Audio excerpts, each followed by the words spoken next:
पाक मोहब्बत की दास्तान। एक मुकम्मल कहानी सन्नाटेदार रात थी। चांदनी की नर्म रोशनी वीरान शहर और खामोश गलियों में बिखरी हुई थी। उस अंधेरे में भी एक घर में रोशनी की चमक थी। एक नई मोहब्बत और नई उम्मीद की चमक। एक लड़का और एक लड़की थे। उनके दिलों में एक दूसरे के लिए गहरी मोहब्बत थी, पाक और सच्ची। लड़का धीरे से दिल की बात कहते हुए, मेरा दिल सिर्फ तुम्हारे लिए धड़कता है, मगर मैं चाहता हूँ कि हमारी मोहब्बत अल्लाह की रजा में मुकम्मल हो। लड़की नम आंखों से मुस्कुराते हुए, मैं भी यही चाहती हूँ। हमारी मोहब्बत तब मुकम्मल होगी जब अल्लाह की बरकत उसके साथ हो। दोनों ने अपने खानदान वालों से बात की। शुरू में थोड़ी हिचक थी, मगर जब सब उनकी नीयत और पाक मोहब्बत को समझे तो सभी राजी हो गए। निकाह का दिन आया। दोनों की आंखों में सुकून और खुशी की चमक थी।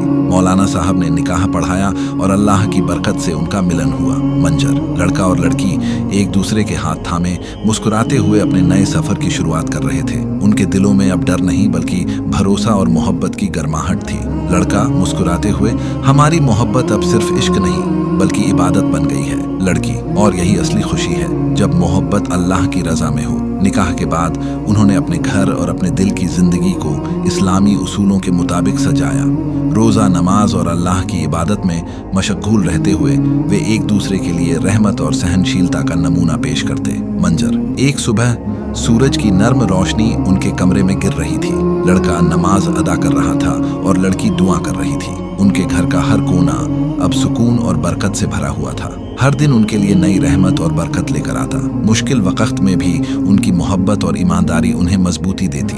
वे समझ चुके थे कि असली खुशी सिर्फ इस्लामिक जिंदगी में ही है और मोहब्बत तभी मुकम्मल होती है जब अल्लाह की रजा में हो। लड़का धीरे से, हम वादा करते हैं कि हम एक दूसरे को हमेशा नेक राह दिखाएंगे, आखिरत के लिए अमल करेंगे और गलत राहों से बचाएंगे। लड़की, और हम अपने घर को मोहब्बत, रहमत और इबादत की महफिल बनाएंगे। और इस तरह उनका घर खुशियों, इबादत और पाक मोहब्बत की रोशनी से रोशन रहने लगा। हर दिल की धड़कन में अब अल्लाह की रजा और रहमत का गीत बजता। राइटर मोहम्मद अफसान अली।